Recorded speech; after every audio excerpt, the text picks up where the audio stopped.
My goal today is to say the thing that is going to change your financial life forever, for the better, okay? So anybody up for that? You want that? All right. Concentrate. Now, I teach an 8-week workshop. It's 2 hours a week for 8 weeks. I've been doing it for 20 years. I started it in 1990. Then I was asked to do a one-day program, and I did a one-day program. Then I was asked to do a half-day program, and I did a half-day program. Today, I have 1 hour. I know that someday I'm going to show up, say, prosper, and go home. And it'll work, okay? So let me just give you a little bit of information about how I got to this place and why I do what I do. I started out in life as a musical comedy actress. Yeah, I used to sing and dance, and it was so much fun. And I went to UC Santa Barbara and got a degree in acting. And then I came to Hollywood to be a star. Anybody recognize me? Well, one time I gave a speech, and a hand went up in the back and said, I recognize you. I said, thanks, Mom. I'm so happy. Well, that didn't quite work out. You know, I did work. I had a great time. I did Hello, Dolly with Martha Ray, and I worked at Disneyland a lot. I sang and danced on the Tomorrowland stage, and Walt Disney World in Florida, and Summer Stock, and Oregon, and dinner theater in Texas. Happiness is Lubbock, Texas in the rearview mirror. That's an old country western song by Mac Davis, and I can relate. So what was interesting is my mother said to me, you want to be an actor, learn to type, honey. And so I did, you know. I learned to type, and in between acting jobs, I would type for a living. So I would sing, I would type. I would sing, I would type. And you know what I found out, trying to do acting as a profession, like the lead guy in Hello, Dolly had been doing 8 shows a week of Hello, Dolly for 3 years. When I got a job doing 5 shows a day, 5 days a week for 9 months at Disneyland, I had never been more bored in my entire life. Because in school, you run a show for 4 weeks. 6 is a long run. 9 months, same thing, day in, day out. I'm sorry, it just wasn't quite what I had envisioned. So in between, I'm taking typing jobs. So the one after that long-term gig at Disneyland said, we want you to go full-time permanent. I was just supposed to be there for 2 weeks. I said, I can't do that, I'm an actress. I have to go on auditions in the middle of the day. And this very smart man said, okay, you can go.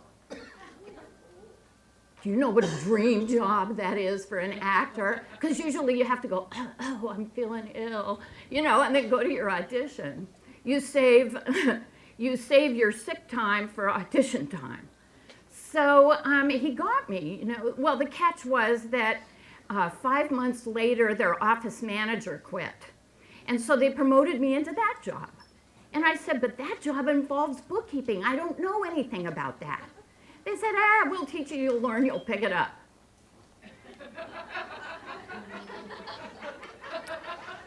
I slept through math class in school, okay?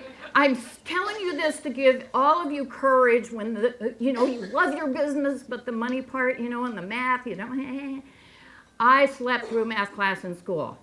In my day, it was Farmer John has 3 bushels of wheat, and he sells them at 39 cents a bushel. I see you're recognizing this. And then the one about the locomotives, you know. Please, who makes this stuff up? I'm going, who cares about locomotives? Nobody goes by train anymore. Can we talk about airlines? No. And then Farmer John, who's Farmer John? What's a bushel? When's recess?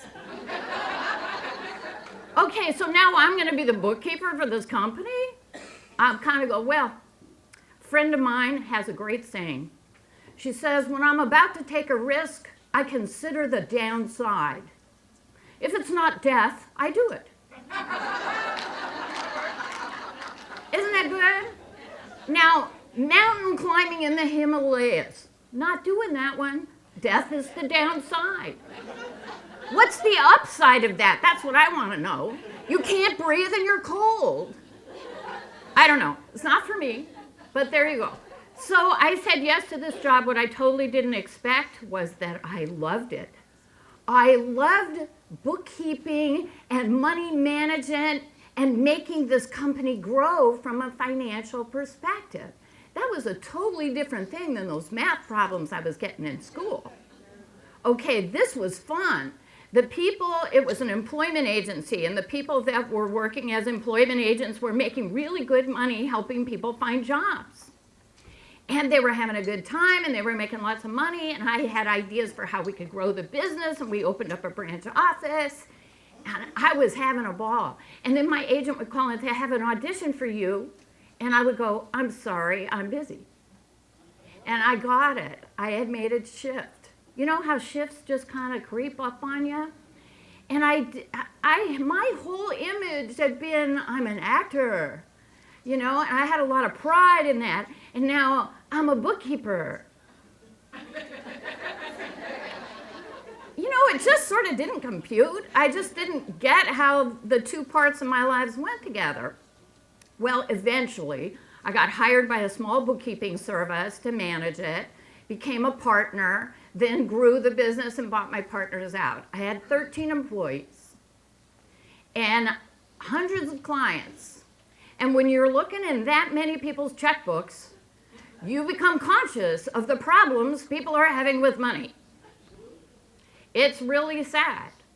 Now, part of it is because they don't teach you about money in class. Farmer John and bushels of wheat, you know. And you're going, and everybody's trying to escape all that. So I started coaching my clients because having had this other experience with this business and growing the company, I knew how that worked, and I knew the importance of the numbers in order to guide you to make correct decisions with your business. And people had all kinds of push-pull stuff and thinking negatively about money.